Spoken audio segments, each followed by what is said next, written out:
At this time, we have two bills to consider. If Representative Massaroni will come to the table.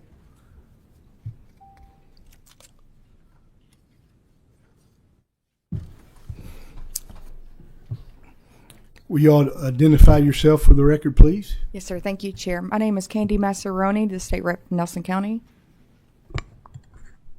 My name is Lauren McCubbins. Go ahead and proceed. And we have another guest via Zoom.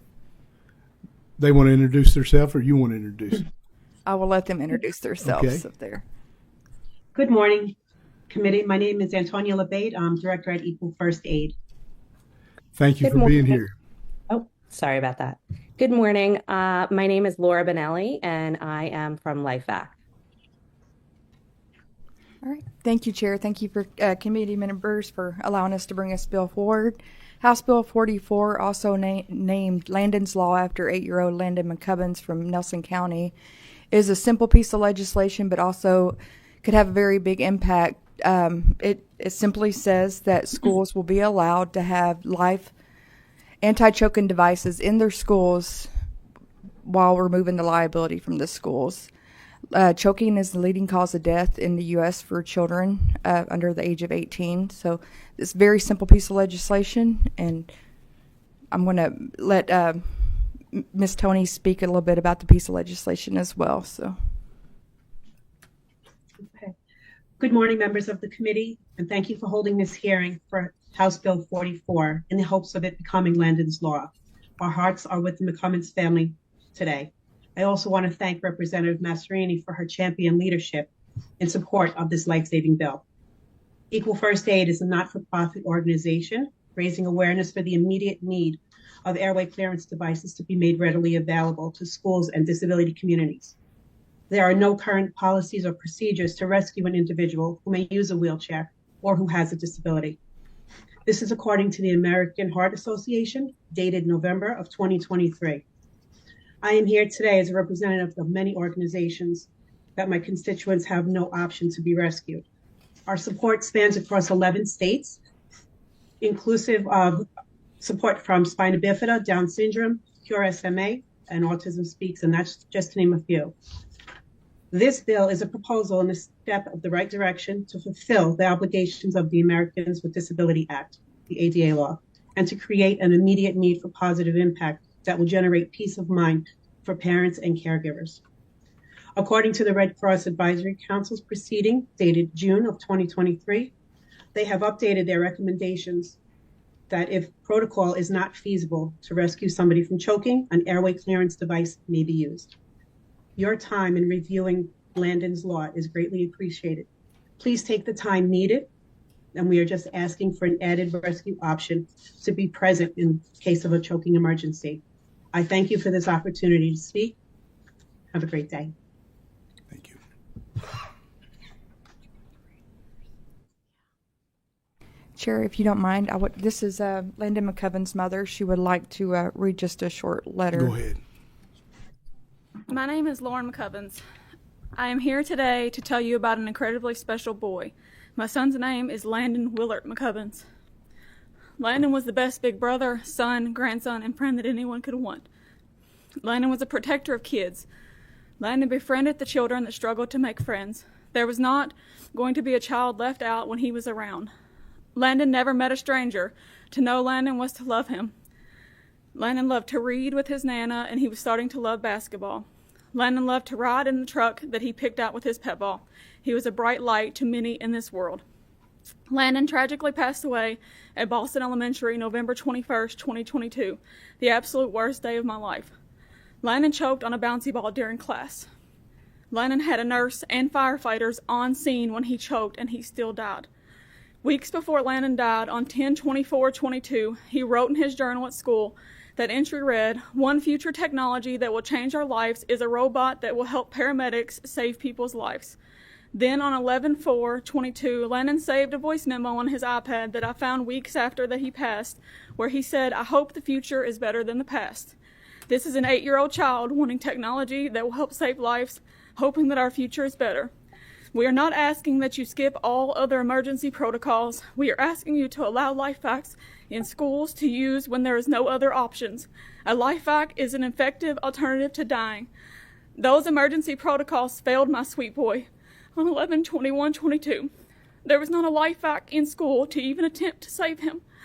My son may still be alive had there been. We are here today hoping that this never happens to any child again.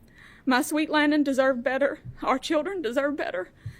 They deserve a chance that my son did not get.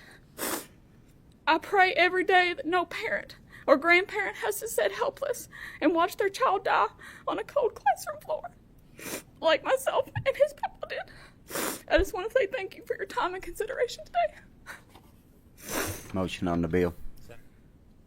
Got a motion and a second. We have some questions. Representative Bojanowski. I'm so sorry for your loss. I'm a teacher, and every time my children are holding something or chewing on something, it makes me really stressed out. Could someone explain, because I'm not familiar with what a LifeVac is or an airway clearing device, and kind of my second thought as I was listening is why didn't the paramedics have it?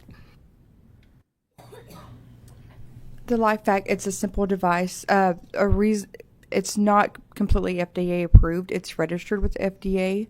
So a lot of emergency services don't have them, but they're starting to get them.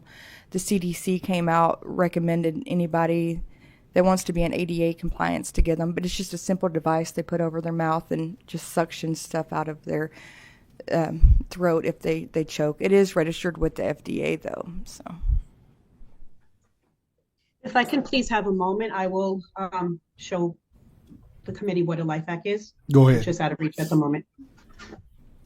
I'm happy to jump in and explain a little bit more, if you'd like, about the device and the function of how it works.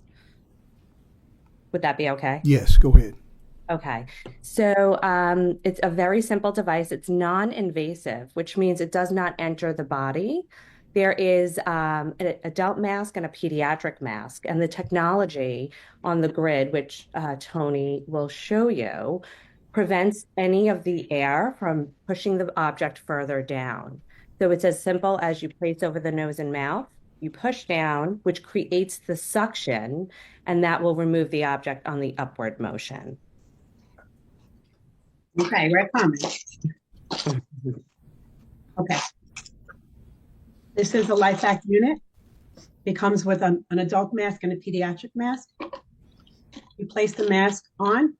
It's a simple, as Laura mentioned, place, push, and pull. You push down and you swiftly pull up. The object will then be dislodged.